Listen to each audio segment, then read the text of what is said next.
Kung gumala kaya tayo, wala kang magawa? Tara, gala tayo.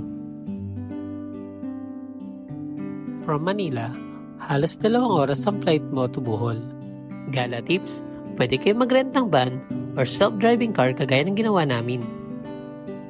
Siyempre after ng biyahe, kaya muna tayo para tuloy-tuloy ang gala natin. St. Augustine Church is one of the tourist spot dito sa Panglao, Bohol. Prayer and guidance muna bago tayo gumala. Maraming resort and hotel sa Panglao, Bohol, and Alona Pawikan is one of them. And after checking in, gala muna uli. Let's go to Hinagdanan Cave. Oops, be careful, baka mauntog. Alam nyo na kung bakit tinawag na Hinagdanan Cave. Alam nyo ba mga kagala, aksidente lang natagpuan ang Hinagdanan Cave. May isang magsasaka na pumasok sa isang kuweba at nagulat siya sa kanyang nakita. Isang lawa sa gitna ng kuweba. Palalampasin pa ba namin to? Tara, swimming muna tayo.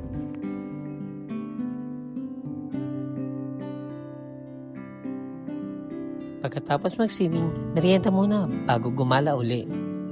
At bago matapos ang maghapon, mag-firefly watching muna tayo sa Maribohok Mangrove. Paano mo malalamang maganda pa ang kalikasan kapag meron pang mga firefly? Ito nga palang itsura ng firefly.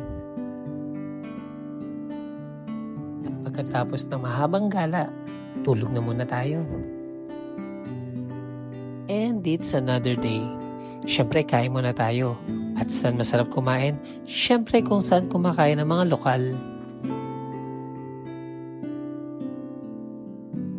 And after breakfast, let's go to Chocolate Hills.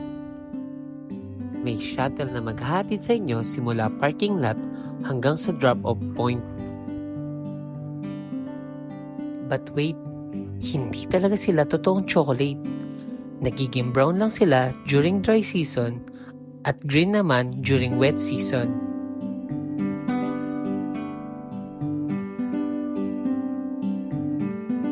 Kaya huwag ka magugulat kung pagpunta mo, green ang kulay ng Chocolate Hills.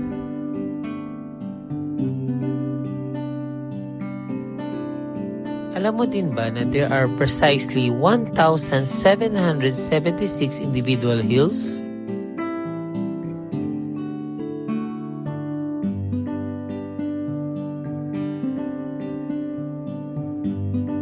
At alam mo din ba ang kwentong kaya nabuo ang Chocolate Hills dahil sa dalawang higanting nag-aaway? At pagkatapos ng mahabang akyatan at lakaran, huwag ka mag-alala. Meron namang service pabalik sa parking. Isa rin sa pinupuntahan sa Bohol ay ang mga tarsier. Ang mga tarsier ay endemic na sa Pilipinas. Napakaliit lang nila. Halos 4 to 6 inches lang ang haba at merong malalaking mata. Tulog lang sila ng tulog tuwing umaga at dahil nocturnal sila, gising sila sa gabi para maghanap ng kanilang makakain. Kaya kapag nagpunta ka dito, huwag ka maingay dahil mga puyat sila.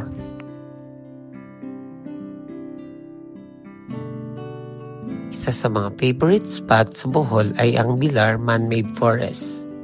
Picture muna! At dahil malapit na mag-lunch, let's go to Lubok River Cruise.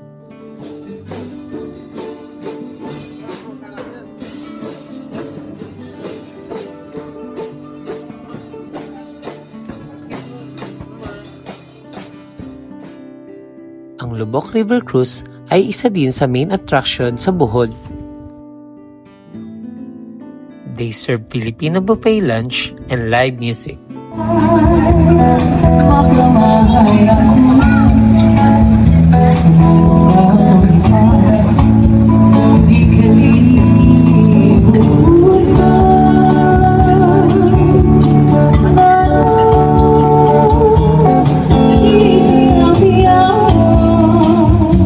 Ang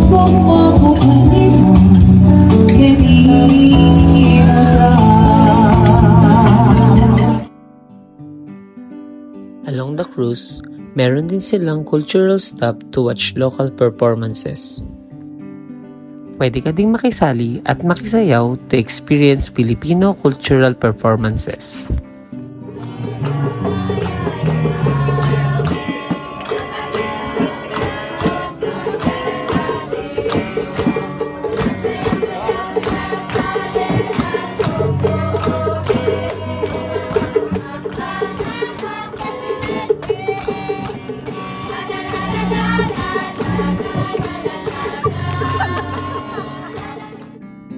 At pagkatapos ng performance, syempre picture-picture naman.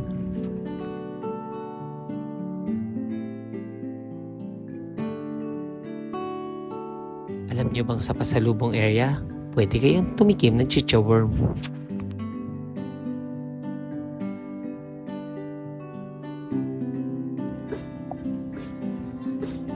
Asan chicharon? After lunch, let's go to Lubok Ecotourism Adventure Park. Enjoy the 520-meter long zipline na para kang lumilipad kagaya ni Superman.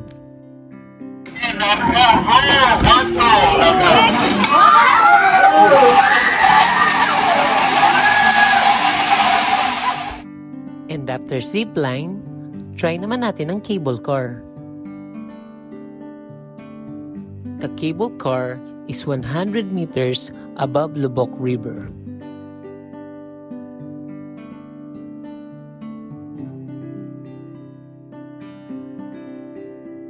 Kung natatakot ka mag-zipline, ito ang the best option mo para makita mo ang ganda ng Lubok River from above.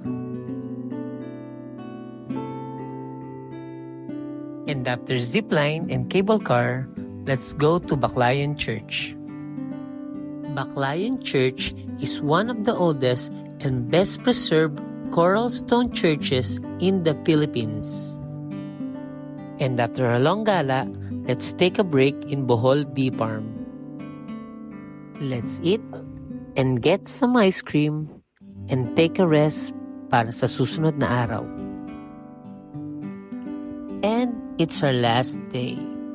Let's hop on a boat, take a ride, and enjoy the beauty of the sea and everything Bohol has to offer. They have dolphin watching early in the morning kung saan mo makikita yung mga dolphin na naglalaro at sumasabay sa mga bangka.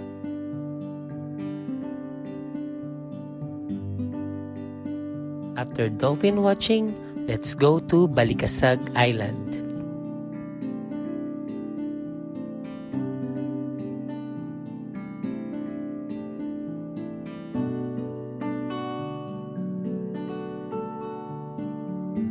Balikasag Island is a small marine sanctuary off the coast of Panglao, Bohol.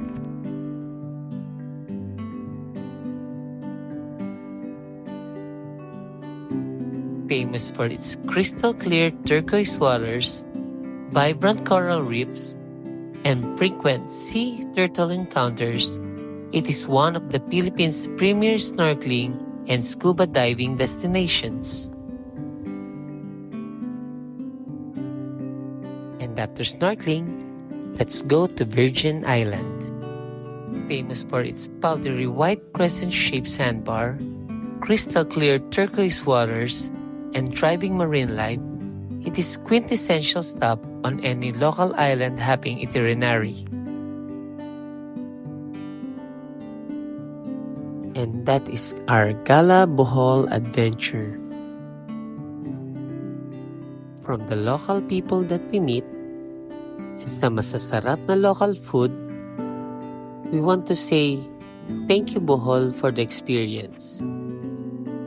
Bohol is truly one of the Gala recommended travel destination.